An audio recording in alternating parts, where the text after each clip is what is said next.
Bonjour, bienvenue, un jour, une parole. Aujourd'hui, Jean 17, magnifique prière sacerdotale de Jésus. C'est Jésus qui parle en faveur de ses disciples.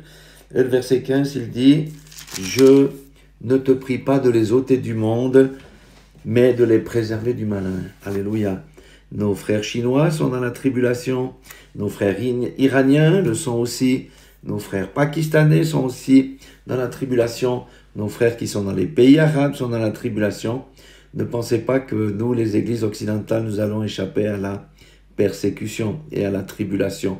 Ce ne sera pas le cas parce que nous voyons que la haine de la parole de Dieu est en train de grandement monter en Europe et aux États-Unis aussi. Et au verset 14, Jésus avait dit « Je leur ai donné ta parole et le monde les a haïs parce qu'ils ne sont pas du monde. » Et nous voyons au travers des lois qui sont faites, au travers des philosophies qu'on essaye de nous imposer que la persécution, pour le moment, elle est encore à des niveaux psychologiques, etc. Mais ça va aller en s'intensifiant parce que le temps est court et l'antichrist, le diable plutôt, le sait très bien. Donc le Seigneur ici nous donne une parole d'encouragement. Il a dit, je ne vais pas vous ôter de la persécution, des tribulations ou du monde, mais il nous promet de nous préserver du malin. Ça peut être l'intégrité physique, comme je l'ai dit, mais ça peut être aussi beaucoup la séduction, parce que la séduction va emporter un grand nombre de chrétiens.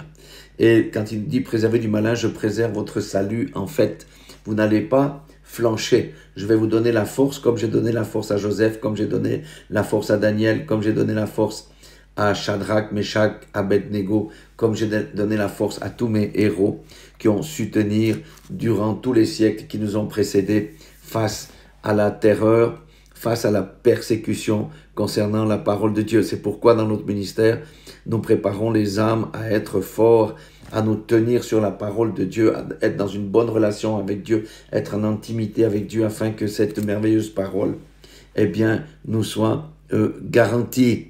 Nous vivons dans les temps de ténèbres, nous le voyons, mais le Seigneur nous promet d'être avec nous. Il était avec les Hébreux lorsqu'ils étaient dans la fournaise. Il était avec Daniel lorsqu'il était dans la cage au lion.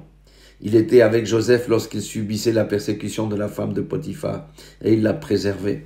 Voilà, c'est une excellente parole, que le Seigneur nous aide, mais nous, de notre côté, faisons notre part, approfondissons notre relation avec lui, marchons dans la consécration, parce que la pression va venir et beaucoup vont lâcher, parce qu'ils n'ont pas des racines solides en eux-mêmes. Ça ne sera pas votre cas, ça ne sera pas mon cas, parce que le Seigneur sonne la trompette, alors écoutons-le. Soyez tous bénis dans le nom de Jésus-Christ de Nazareth. Je vous aime et plus que tout, Dieu vous aime. Amen.